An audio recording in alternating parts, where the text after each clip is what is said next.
जिसका मतलब है तसल्ली, सुकून और सब्र और तहम्मुल।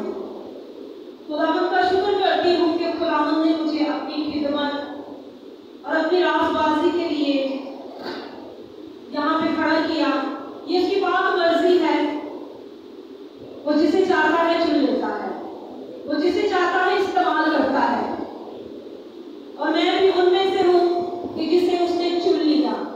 मैं खुदावंद का शुक्र करती हूँ तहे दिल से कि खुदावंद ने मुझे चुना और अपने कलाम के लिए, अपने मुंह की बातों के लिए मेरी जिंदगी को इस्तेमाल करने लगा है। आप सब मेरे लिए दुआ करना कि मैं मुकम्मल तरीके से खुदावंद को पसंद आऊँ और खुदावंद में बढ़ती जाऊँ। खुदावंद का शुक्र। मैं एक आयत पढ़ूंगी।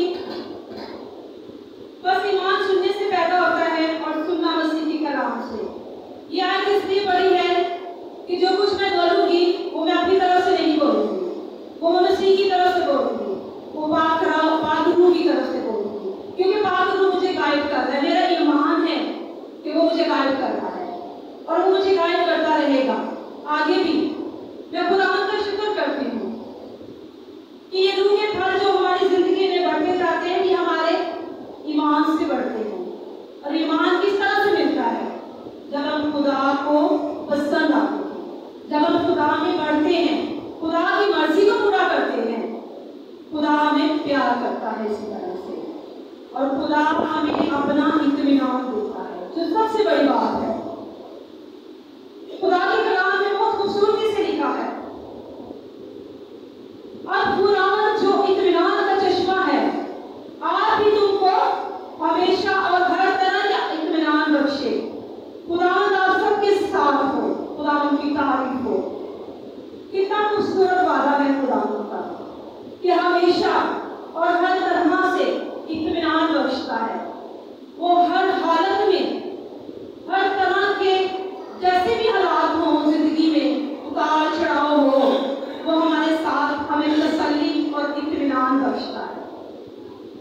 खुदावंद हमें इसी तरह से अपने जलाल के लिए इस्तेमाल करता है और हमारी जिंदगियों से इन रूह के फलों को जाहिर करना चाहता है कि जिस तरह उसे पसंद आए हम वैसा ही करें।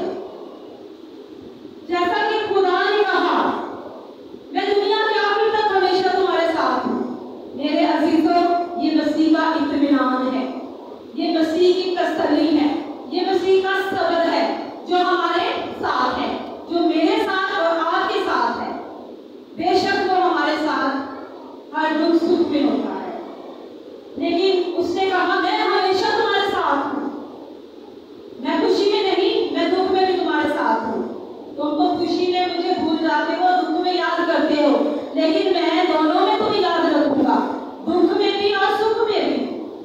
इसी तरह यशायाह कहता है 32 और 7 में, और सदाकत का अंजाम सुना होगा और सदाकत का फल अब्दी आराम व इत्मीनान होगा। क्या होगा? अब्दी आराम और इत्मीनान होगा। ये अब्दी इत्मीनान और अब्दी आराम और इत्मीनान हमें कैसे मिलता है? जब हम अपने दुखों से, अपनी ये सारे गुनाहों से, अपने सारी खताओं से जब हम हट के खुदावंद के नजदीक जाते हैं, खुदावंद को अपना लेते हैं, खुदावंद में बढ़ते हैं, तो खुदावंद हमें इस्तेमाल करता है और हमें वो तसल्ली देता है, वो इत्मीनान देता है जो उसके पास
से हम अबदी आराम और इत्मीनान हासिल कर सकते हैं।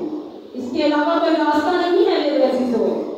इसी तरह बड़ी खूबसूरती से कलाम में लिखा है, इस तरह तुम मिलकर मसीह का बदन हो और फर्दन फर्दन आज़ाद हो। हम मसीह का बदन है मेरे अजीजों।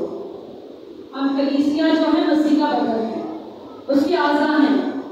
वो हमें जैसे चाहे इस्तेमाल कर सकता है, वो हमें कहीं भी इस्तेमाल कर सकता है।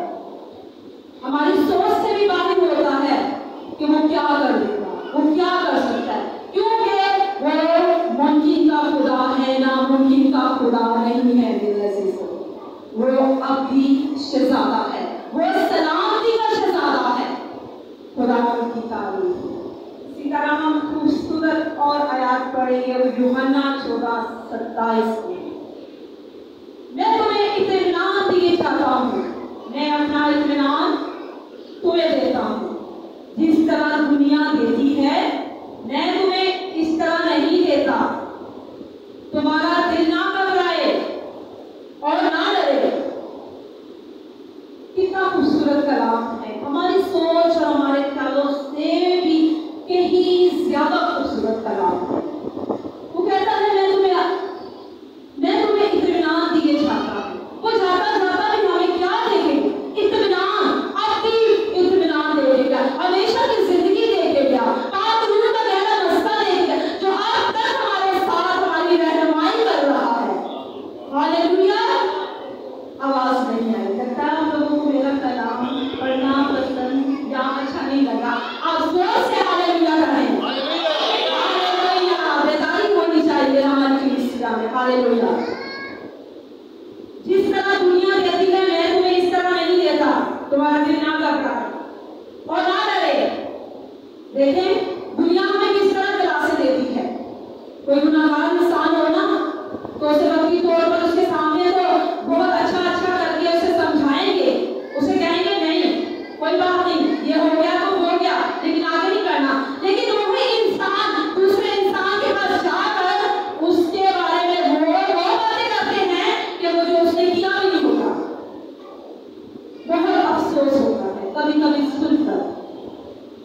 और ये हमारा इत्मीनान नहीं है, ये हमारी तसल्ली नहीं है मेरे अजीजों। खुदा ने तो हमसे बहुत मोहब्बत रखी, उसने हमारी खातिर अपना इकलौता बेटा बख्श दिया, क्योंकि जो कोई उस पर ईमान लाए हमेशा की जिंदगी पाए। हालेलुया। इसी तरह ये आयत मुझे बहुत पसंद आई। मैं तुम्हें इत्मीनान दिए चाहता हूँ, अपना इत्मीनान तुम्हें देता हूँ। जिस तरह दुनिया देती है मैं तुम्हें उस तरह नहीं देता। तुम्हारा दिल ना घबराए ना डरना।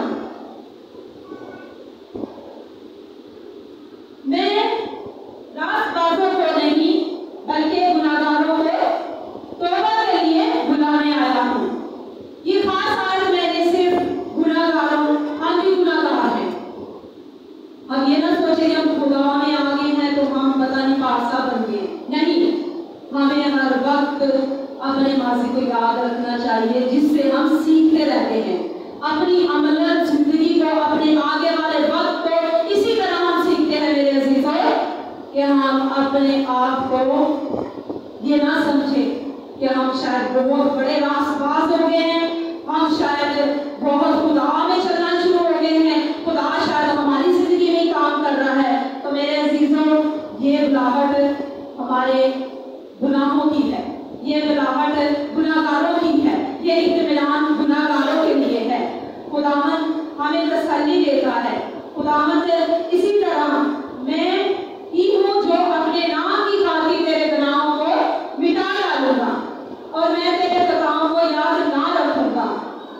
शरीर के मरने में मुझे कुछ खुशी नहीं, बल्कि उसमें है कि शरीर अपनी राह से बाज आए और जिंदा रहे। देखें वो गुनाहगार की भी हलाकत नहीं चाहता, उसकी भी तौबा तक नौबत को लेके जाता है कि वो शरीर भी हमेशा की जिंदगी पाए। और हमेशा की जिंदगी किस तरह से पाएंगे? जब हम खुदा में जाएंगे, जब हम खुदा की मर्जी को पूरा करेंगे, उसकी रास्तबाजी को पूरा करेंगे और उसका इत्मीनान, उसकी तसल्ली को पाएंगे। खुदावंद बहुत खूबसूरती से हमारे साथ कलाम करता है। इब्ने आदम यस्सु जमीन पर गुनाह माफ करने का इख्तियार है। इब्ने आदम यस्सु मसीह को जमीन पर गुनाह माफ करने का इख्तियार है। किसी बशर को या किसी नबी को या किसी रसूल को कोई गुनाह माफ करने का इख्तियार नहीं मिला। मुर्दों को जिंदा करने का, गुनाहों को माफ करने का हमारे वाहिद यीशु मसीह के पास ही निजात और अब्दी खुलासी है। हमारे अब्दी इत्मीनान हमारे मसीह के पास है। जो बातें तुमको तसल्ली देने वाला मैं ही हूँ। बेशक हमें तसल्ली हमारा मसीह देता है, बेशक हमें तसल्ली हमारा खुदावंद देता है। जो बातें तुमने मुझसे सीखी और हासिल की और सुनी और जो मुझ में देखी उन पर अमल किया करो, तो खुदा जो इत्मीनान का चश्मा है तुम्हारे साथ रहेगा। बेशक खुदावंद इत्मीनान का चश्मा है। बेशक हम उसकी हर एक बात को सुनते हैं, हम पढ़ते हैं, लेकिन अमल नहीं करते। अमल करने में हम बहुत सुस्त हैं। तो मेरे अजीजों, आखिरी कलाम यही है कि खुदावंद के कलाम को, खुदावंद की बातों को पढ़ें, सुने और इस कलाम से अबदी इत्मीनान को हासिल करें जो खुदावंद यीशु मसीह के पास है और किसी के पास नहीं। आमीन। खुदावंद इस कलाम के वसीला से